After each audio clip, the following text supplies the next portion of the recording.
দেখো আমি যেভাবে রান্না করেছি তোমরা এইভাবে করবে, খেয়ে গরমের মধ্যে খেয়ে দেখবে খুব ভালো হয় খেতে।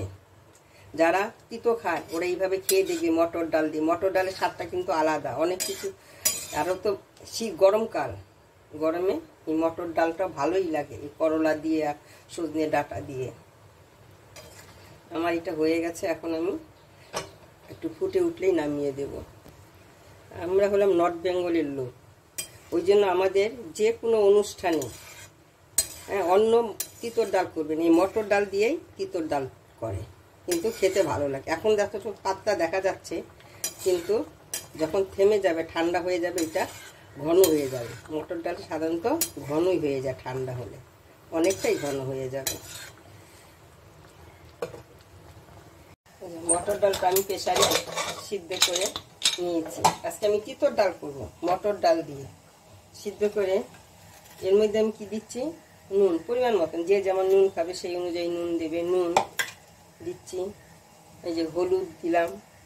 তার মধ্যে কি করব, আমি এই যে সজনে ডাঁটাগুলো এর মধ্যে একটু সিদ্ধ করে নেব।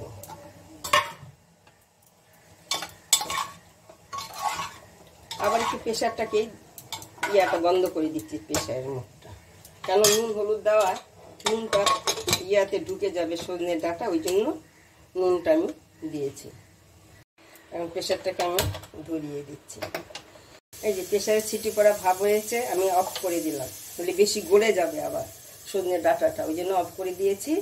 আমি দেখবো যতটুকু পারি আমি চেষ্টা করে মোটামুটি একটু গ্যাস বের করে দিয়ে এটা ঠান্ডা হোক। এখন আমি গ্যাসটাকে প্রেসার কুকারটা খুলবো না, যখন দেখবি ঠান্ডা আপনি খুলে যাবে, আমি পিছনটা আমি খুলে দিয়েছি, এই যে এটা খুলে দিচ্ছি, তখন আমি দেখবো। যদি সিদ্ধ না হয় তাহলে আমি প্রেসার কুকারে আবার একটু ছিটি দেবো না, এমনি একটু সিদ্ধ করে নেব।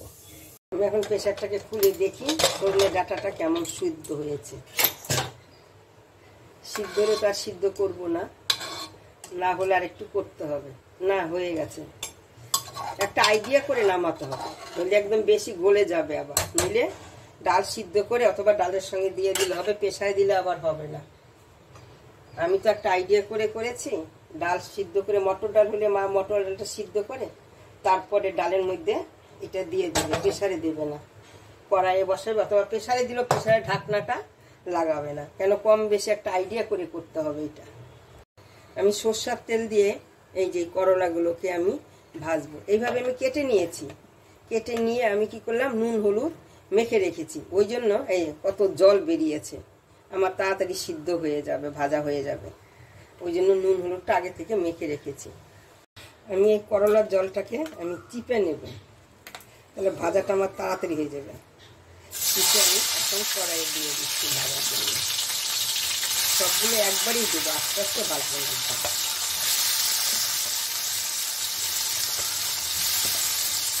এই যে দেখো কত জল উঠেছে, এটা আমার ভাজতে তো সময় নিতে, কেন জলটা শুকাবে, তারপরে তো আমার ভাজা হবে।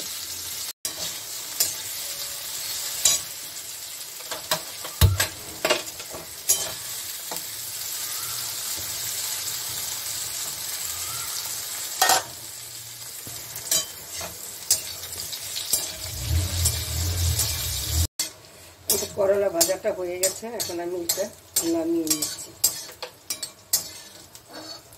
আমি এই যে ডালের মধ্যে আমি দিয়ে দিচ্ছি এই যে চিনি, আর দেব এই যে আদাটা, এই যে গ্রেট করে নিয়েছে এটা রসটা আমি দিয়ে দিচ্ছি। এই চিপড়াটা আমি ফোড়নে দিব, রসটা আমি এখানে দিয়ে দিচ্ছি। আর দিচ্ছি এই যে করলাটা ভেজে রেখেছিলাম, এই করলাটা দিয়ে দিলাম। করলা ভাজার তেলটায় আমি এই যে ঘি দিয়ে দিচ্ছি।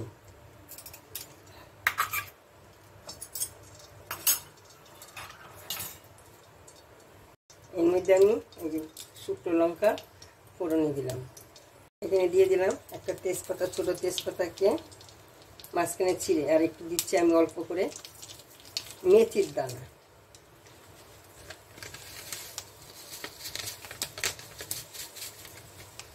এখন এখানে দিলাম রাঁধুনি, আর এই যে আদাটা যেন রেখেছিলাম এখানে আমি আদাটা দিয়ে দিলাম।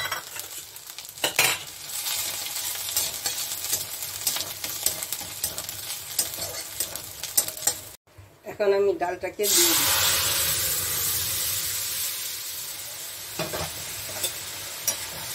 আমি যেভাবে রান্না করছি এভাবে তোমরা করে দেখবে, খেয়ে দারুণ লাগে খেতে। কেন গরমের মধ্যে তিতো, সজনে ডাঁটা খাওয়া ভালো, করলা খাওয়া ভালো।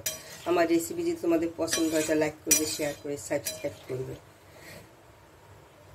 করলা দিয়ে বেশি সময় ফুটাবে না, তাইলে করলাটা বেশি মানে তিতো হয়ে যাবে।